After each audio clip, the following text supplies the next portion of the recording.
Hi అండి, మా మేనత్త స్టైల్లో ఫిష్ కర్రీ చూసేయండి. ఎన్ని స్పూన్స్ ఆయిల్ వేసారండి? 4 స్పూన్లు.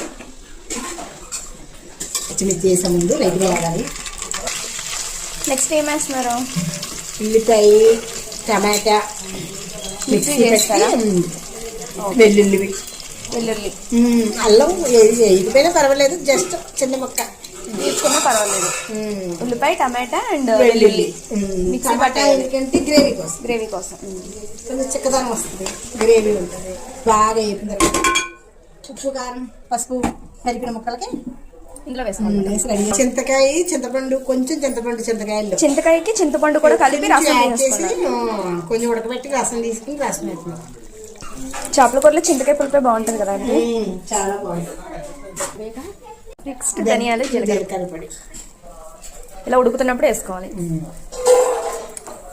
గ్రేవీ దగ్గరకు వస్తే కూర అయిపోయినట్టే. సబ్స్క్రైబ్.